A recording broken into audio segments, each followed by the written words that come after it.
Without their biggest stars yesterday, but the absence of Steph, Draymond, and Kristaps Porzingis did not stop Golden State from stealing a win against the Nuggets. Nikola Jokic had a triple-double, his fifth in the last 7 games, but couldn't stop the Warriors from pulling away in the fourth for a 128-117 victory. Denver is struggling this season against teams with a winning record. They're 13-13 against those teams, while losing only 9 games to teams with a record under 500.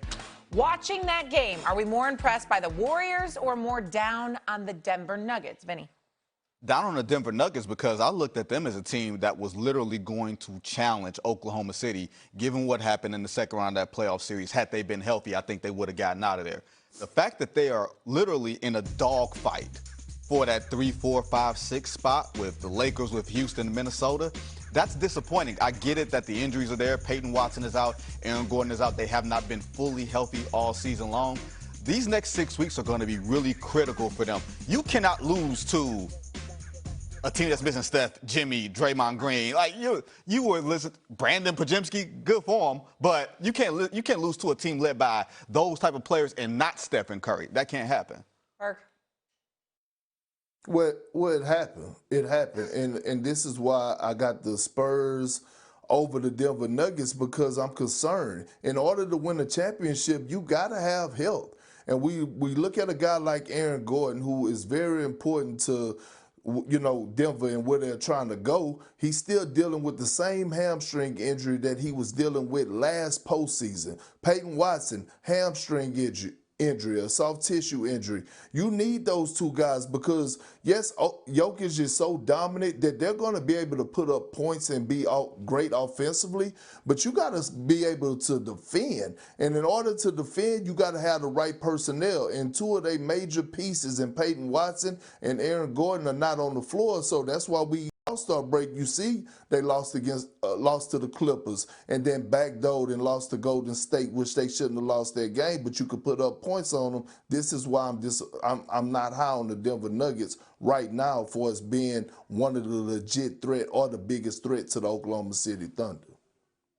I'm impressed by the Warriors only from the standpoint that it gave me a reason to fantasize about what they could be when they're making shots. When you look at Al Horford making his three-pointers, when you look at the fact that Jimmy Butler, Draymond Green, Porzingis, and Steph Curry were all out of this game, well, what about when they're in the game? I'm not expecting them to win or anything like that. I'm just talking about somebody that could surprise somebody in the postseason if they're making shots, because a lot of times we see cats get tight during the postseason, unfortunately, and so we can't rule that out. With Denver, you're talking about their ideal starting five: Jokic, Murray, Gordon, Cam Johnson, and obviously Christian Braun. They're 8-2 when playing together, but they only played like 159 minutes together this entire season. So obviously we're looking at the Warriors, and Big Perk is right. There's a reason to be concerned about Denver. There's no doubt about that.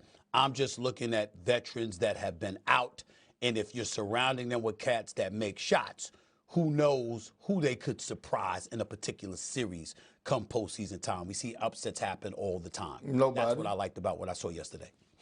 What were you going to say, Perk? That's just Perk being a curmudgeon.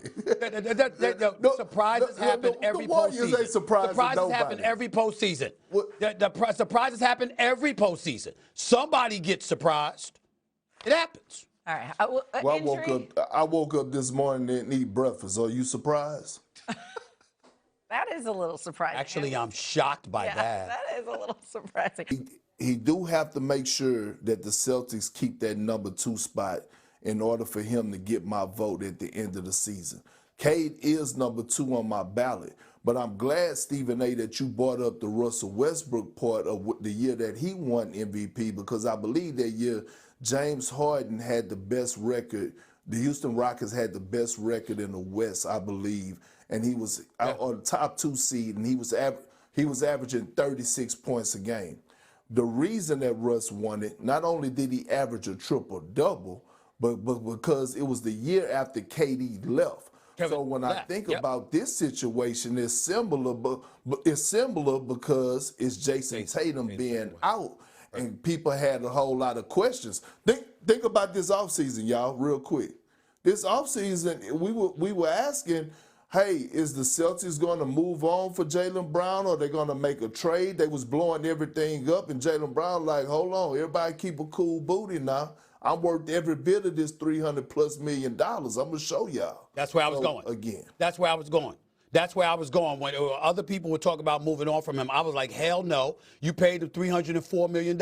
You understand what I'm saying? That's number one option money. Let him show us that he's the number one option, which I believed he could do, and he's done it. And he's a top 2 league MVP and candidate. And last but not least, Shay, bringing up, speaking to Perk's point, when they had me on camera, and people would talk about I walked into the arena. I've had to correct people on this many times. They said when I that dress and ABC would put the camera on me or ESPN would put the camera on me doing the walk from the loading dock area and stuff like that, because that's where I rolled in. People were saying he walking in like he one of the players. And I said, no, totally false. I'm not on their level. I'm walking in like I'm the best dressed dude in the arena. That's what I was walking in like. I said the players needed to take notes.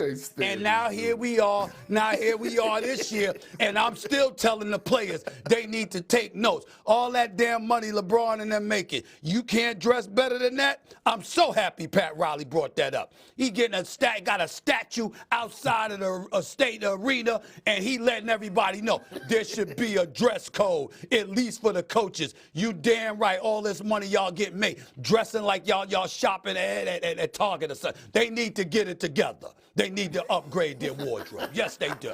Yes, they do. I was going to react to the Jaylen Brown, Cade Cunningham thing, but now I got to take Perk's line. What was it, Perky? Watch yourself walk? Was that the line? Watch yourself walk. He definitely watching himself walk. Yeah. That's the line. I'm not really doing it, but I know I'm being watched. And I should be watched because I dress like that. So, Essay, you told me on Friday you were looking forward to college hoops this weekend. Let's go to a quick take. Yes, I was. The point.